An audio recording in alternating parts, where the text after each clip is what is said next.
Bonjour à tous, petite guidance pour toi aujourd'hui. Je brassais mes cartes, j'ai celles-ci qui sont tombées. Donc, quand je brassais, je me suis dit bah, quelle était l'intention, quel était le message que je devais passer aujourd'hui. Et j'ai ces 5 cartes-là qui sont tombées. Donc, c'est le point de départ de ma vidéo.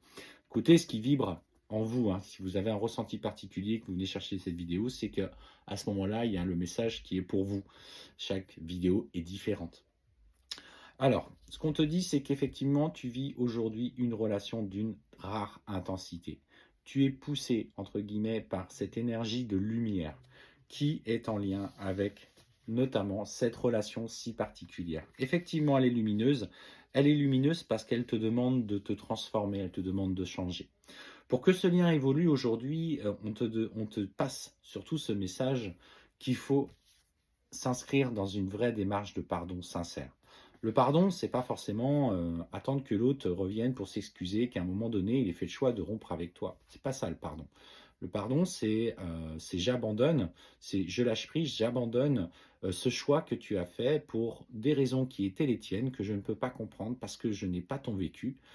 Et, euh, et que si aujourd'hui tu as fait le choix de t'éloigner de moi, c'est que tu avais tes raisons, tu avais tes émotions, tu avais peut-être aussi peur de l'amour. Et en fait, il faut que tu parviennes à aller chercher sincèrement ce pardon. Ce qu'on te dit, c'est que, en plus de ça, c'est que même si aujourd'hui, bah, tu es en souffrance par rapport à ce qui s'est passé entre vous, tu es quand même bien protégé, tu es quand même bien guidé sur ce cheminement qui est le tien. Donc, le message que l'on te passe aujourd'hui, soit dans ce pardon sincère. Alors, ça n'excuse pas. Attention, hein, je n'ai pas dit qu'il fallait, dans les pires actions, excuser le tout et le n'importe quoi, mais c'est que dans cette volonté, c'est que tu remets à l'univers le fait de ne plus avoir de contrôle sur cette situation qui est passée aujourd'hui et que toi, tu chemines de ton côté et tu, malgré l'intensité de ce lien qui vous unit, bah, que tu t'inscris, toi, dans ce qui sera l'après. Mais pour toi, pas pour lui, pour toi. C'est-à-dire que bah, je me trouve, je me respecte, je m'écoute, je prends soin du coup de mes émotions qui remontent encore. Pourquoi elles sont là? Quelles sont les questions que je me pose? Et que tu vois, malgré tu vois cette séparation, tu es quand même protégé. La façon dont elle fonctionnait quand vous étiez ensemble ne correspondait pas aux attentes euh, en- dues à la nature de votre lien. Et cette relation, elle est là pour te faire bosser, pour te faire travailler. On parle d'une relation sacrée.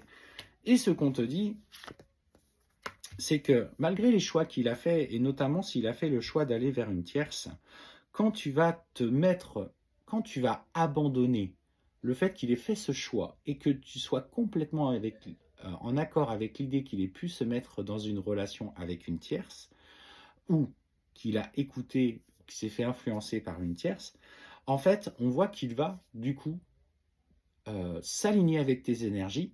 Du coup, bah, je prends conscience qu'aujourd'hui, ce choix qu'il a fait est dans son propre chemin. Je n'ai pas de responsabilité. Il a fait ses choix, je le respecte et je l'aime inconditionnellement malgré ce qui s'est passé. En fait, on voit que tout de suite, il s'aligne. Il s'aligne et il comprend que en allant ou en écoutant cette personne, en se laissant influencer par elle, il a commis une énorme erreur et en fait, il fait le choix immédiat de d'arrêter ce lien avec cette personne parce qu'il comprend que cette personne est nocive pour lui. Je ne dis pas qu'elle l'est, hein, mais en tout cas, dans leur relation, elle est nocive pour lui, elle ne lui apporte rien, si ce n'est souffrance, culpabilité et sacrifice. Et en fait, on te dit que, tu vois ce fameux alignement, cet équilibre du yin et du yang, et en fait, pouf, il se cale par rapport à tes énergies. Et tout simplement parce que tu es aligné avec ton âme, avec ton cœur, avec ce que tu ressens et avec ce que tu penses. En fait, tu es aligné entre l'esprit, ton âme, ton corps. Donc tout vibre dès que toi tu changes ta façon de voir les choses. Et finalement, c'est peut-être ça le message le plus important dans ces relations-là. À partir du moment que tu es en accord et que tu ne souffres plus par rapport à une situation, celle-ci évolue parce que tu influes dans les énergies. En fait, je vois le passage dans le lien d'un flux lumineux qui en fait vient le toucher et qui vient révéler, réveiller sa conscience, enfin, sa supraconscience, pour le coup, pas sa conscience mentale, d'abord sa supraconscience qui, en fait, rayonne à l'intérieur de lui et du coup, euh, lui l'oblige à prendre un nouveau tournant et faire de nouveaux choix dans sa vie. Donc, il se cale par rapport à toi. Et quand tu as compris ça, eh ben, tu peux lâcher prise parce que finalement, l'appréhension de cette relation et du travail qu'il y a à faire est beaucoup plus simple à comprendre. Alors, je ne dis pas qu'il n'y a que ça, mais quand tu es dans une démarche sincère de travail, de cheminement personnel, et ce cheminement personnel t'amène à ce pardon et à cet alignement complet, ton autre vient à toi.